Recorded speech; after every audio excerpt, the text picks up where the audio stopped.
Now, information reaching us here on Breakfast Central is that the worldly celebrated or world-renowned Nigerian jollof is causing trouble somewhere in the United States of America. And we have Elizabeth was there to fill us on all the details. Liz, what is happening with our jollof? I like how you introduced that story. Good morning, Olive. Good morning, Osaroge. Good morning, Liz. What's happening with our jollof? Talk to us. What has it done this time? Quirky, if you ask me, yes. Nigerian filmmaker Ideh Chukwuma Innocent, professionally known as Onesoul, has narrated how his smoky cooking got firefighters rushing to his apartment in the United States of America.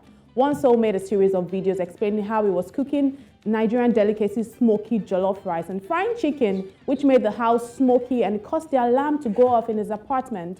Onesoul made videos explaining what had just happened, and just a few minutes into the video he was making, sirens from a close distance went blaring. Firefighters got to the apartment and started installing water hoses to put out the fire. Let's watch this video.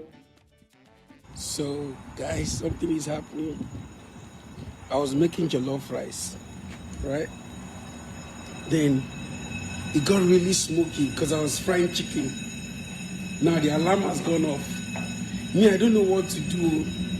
Alarm has gone off. I was making jollof rice and frying chicken. Everybody is running. Should I tell them it's me that is frying chicken? I don't even know how to stop this alarm now. Everybody is running outside now because see people. Everybody is coming out of their houses. What do I do now? Should I tell them it's me? I don't know what to say. Hey! Should I? Jesus. On top jollof rice. What should I say now? What should I say?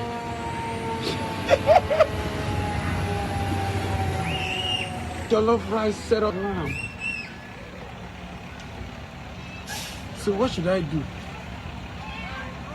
Okay, I gotta go talk. Oh my God.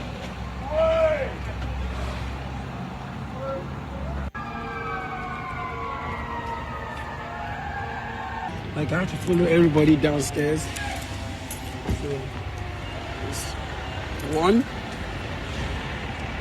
2. Like everybody in the apartment came down. What should I say? What should I say?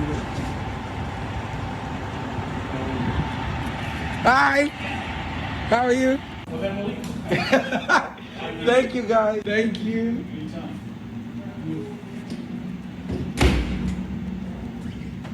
Whoops.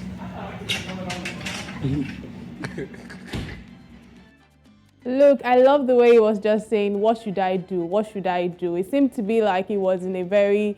He didn't even know what next to do. But this definitely made the rounds on social media. As many people were talking about what it means to be in a working country. You know, people have the opinion that, wow, just smoky jollof can make firefighters come to your apartment just within how many minutes? Interesting. Very interesting story. It's very hilarious too. And I mean, like you said, you've just said it all. It shows a working system. Imagine. The alarms went out and in a few seconds the firefighters were there. Another angle to this. I don't know if I should say this angle on air. Please go ahead. Osaroge, should I? Well, I have my own angle. What we're talking about, what I told you, should I say that on air? No, maybe not. Okay, all right. But I mean, I was also going to say, I was a little, to be honest, I was a little disappointed with the outcome of, that jollof rice.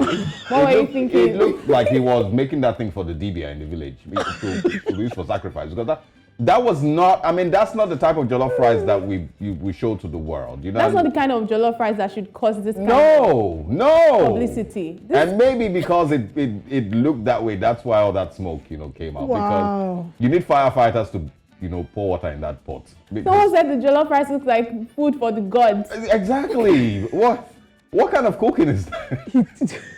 I can't even go to Osaroge, not everyone is a chef like you, but let's take a look at some of the comments that people have made on social media. Take some of the reactions. That one is from Tosin. Tosin said, as funny as it may look, this is how people should handle life matters in the real sense. I know a country where even if the fire starts physically, they won't have fuel to get to the house, not to talk of water. They will stretch hands to the fire and speak in tongues while watching the building burn down. More reactions on this story. That one is from Zoftig. Zoftig says, several of them a plate of jollof and apologize for the commotion. See the jollof rice be like burnt offering. That one is from Yendi Shom Bargains. That one is from Sai Sai. Sai Sai says, a country I know doesn't have a functioning fire extinguisher, let alone trained firefighters. Wow, what country is that? I don't know. Then that one is from Joel. Joel says, there are two types of alarms in a building like that. One is internal and the other is external. There's no way a jollof would trigger an external alarm. I like that particular comment because at the end of the day, this guy has a different angle. He's saying, you know what, is it possible that jollof rice, just smoke from jollof rice could trigger an external alarm? But so many reactions on this particular story, guys. But we'll move to the next story immediately, where Sonia Ekweremadu, the daughter of the embattled former Nigerian Deputy Senate President Ike Ekweremadu, has appealed to members of the public to donate a kidney to her. On Monday, which was yesterday, Sonia took to social media admitting that a medical condition was responsible for her parents' legal battles in the United Kingdom. And she went on to say via Instagram handle that my family has battled to save my life and has taken me to various hospitals, but the illness persisted and kept degenerating. I am alive today by the grace of God, and I'm presently in London, UK, receiving 5 hours of dialysis 3 to 4 times a week. She also made mention of the fact that the only reason why she's begging for public donors is because the syndrome is a genetic illness and the doctors advised against donation from any of her family members as it will likely reoccur.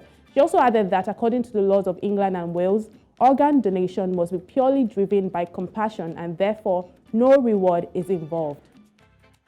There you have it. That's the post from Sonia Ekweremadu, which she made via Instagram handle. This definitely has led to a buzz about this particular situation on social media. We'll take a look at some of the reactions before I come back to you, Osarage and Olive.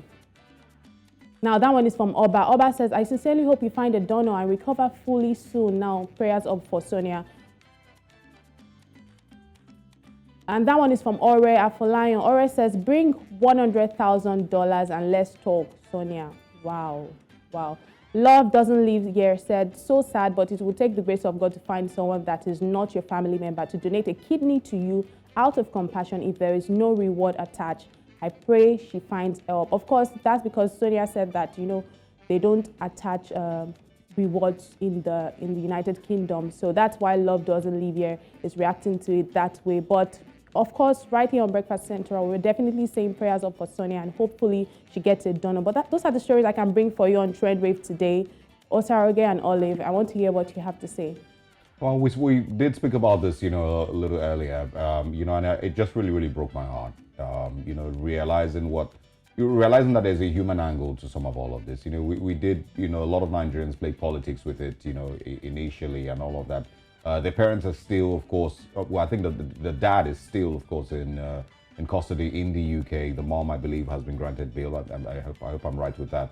You know, while they're dealing with this, I can imagine the amount of money that is costing her to continue to do dialysis, you know, to stay alive. And it's really, really just heartbreaking. It's a really sad story. There's really no way to put this.